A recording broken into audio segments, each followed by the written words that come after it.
Hey, what's going on, my friends? Welcome to my YouTube channel. My name is Victor, and today I'm going to share with you 5 things you should know about this recent equinox we had a couple of days ago.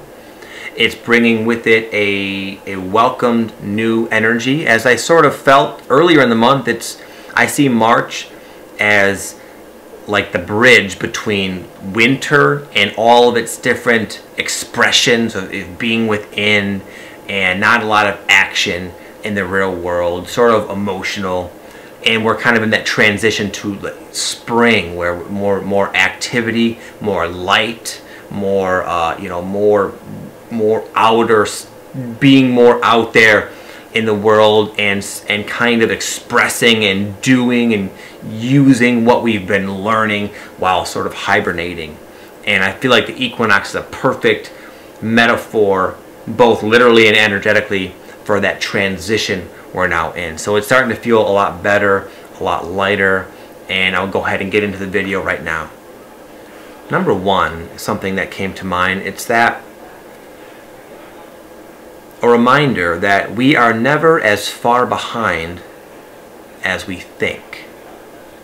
We oftentimes allow ourselves to create the illusion that we are more lost and hopeless and the situation is more bleak than it actually is. We allow ourselves, we're so strong, we allow ourselves to create this experience knowing that it's going to have an effect on us, on our character, on our consciousness, giving us wisdom and strength and just those intangible attributes that we really actually need in order to go and create the life we want.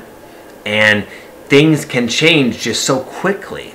It can really seem from these perspectives, we allow ourselves to temporarily embody that, wow, life is just not good.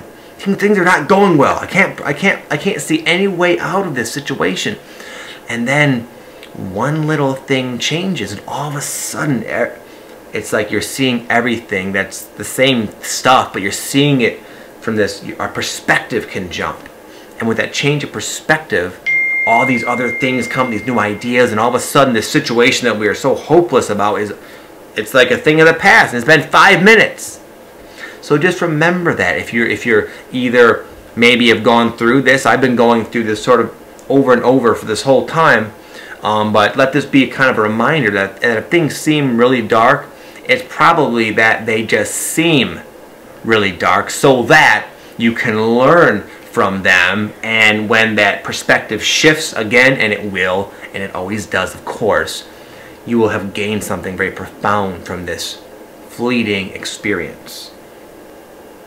Number 2 is a great time to increase your self-confidence. And the way this is actually done, it's more of a revelation.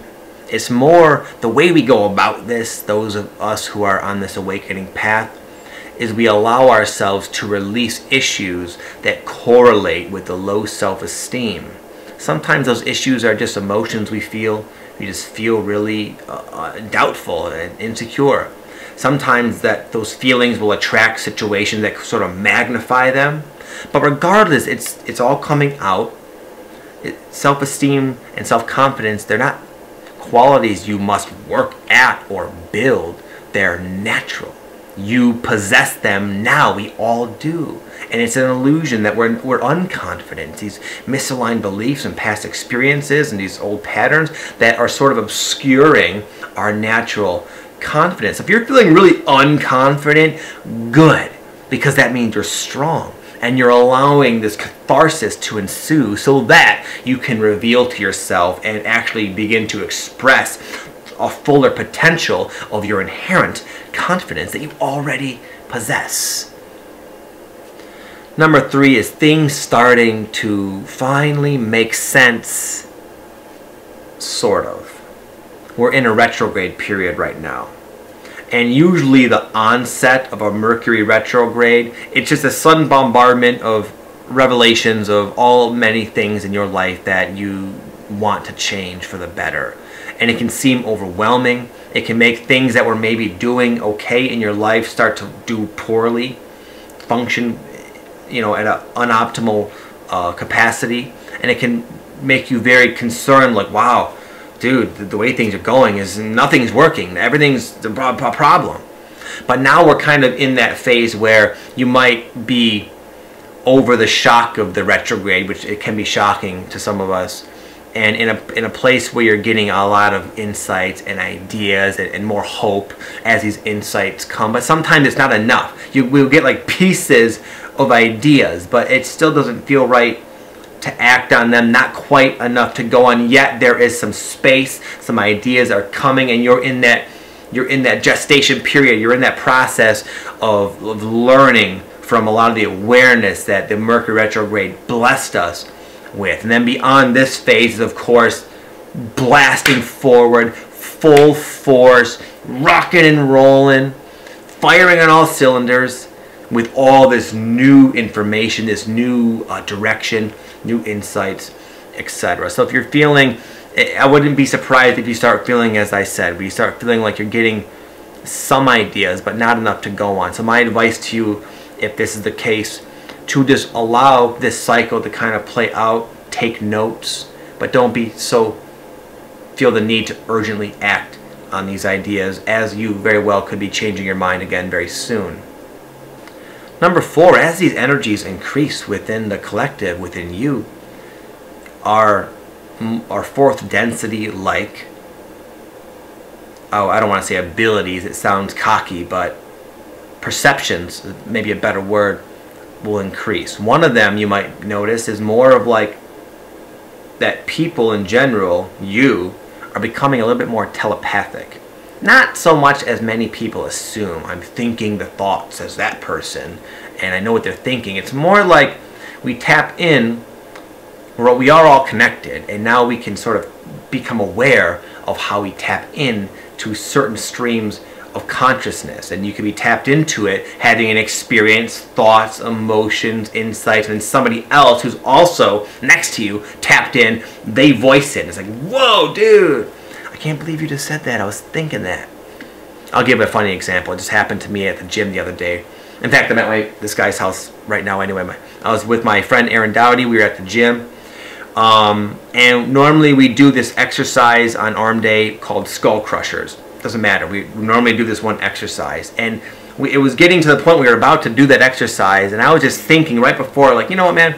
I'm not in the mood for doing that. I've been bugging my elbows, and I had in mind we'll do this other one called press downs. So I was just thinking that. I didn't say anything, didn't allude to that.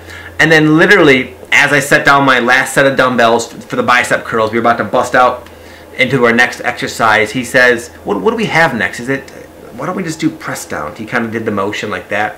Like he tapped into he had like the same exact ideas going on. When normally, routinely, we do this one thing. We both had the same feeling, and it was just sort of trippy for me when he expressed it to me. But that kind of synchronicity in those kinds of ways become more and more and more common as you begin to go down this awakening journey, which you all are.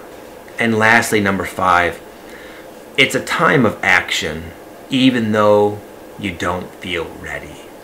It's a time of imperfect action. It's almost always a time of imperfect action.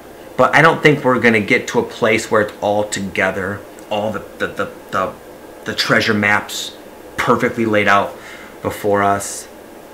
It's about learning to go forth without all the details, without all the different sources of security that your mind insists upon.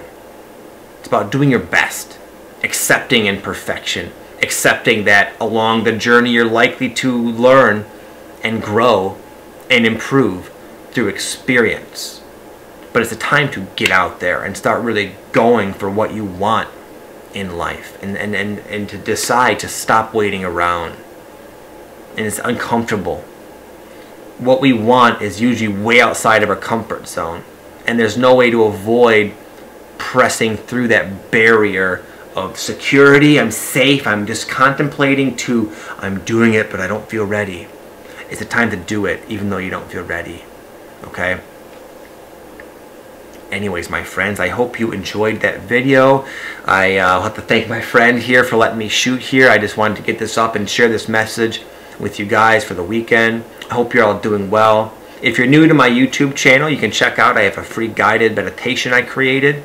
It's something that'll help anyone going through an awakening process. I made it myself. It's free. You can check it out in the description box below. Other than that, I just want to say thank you to all of my existing subscribers. By the time you see this video, I'll be like probably at 100,000 subscribers. I mentioned it last time. And it's cool. It's kind of an interesting thing because I'm in where I'm trying to like make myself excited, because I'm not excited about it, because when it came down to it, now that I'm here, I see clearly it doesn't matter. It's like the work's not over yet. My job is not done yet, neither is yours. We have a lot of work to do. I'm not going to rest and sit pretty and sort of relax now. I have a strong desire to help as many people as possible have a smoother awakening process, because I know if you can awaken smoother and more quickly, then you're going to be a little lighthouse and help other people as well. And we got a lot of work to do, but nonetheless, I saw the comments of all the congratulations, so I just want to say thank you guys. But let you know, this is not the end. This is just a continuation. Okay, so I will be here soon with another video, and I trust you will as well. Hope you're all doing fantastic. Have an amazing weekend. The spring's looking pretty positive, and I'm pretty excited for it. I hope you guys are as well. Have a good one. Peace.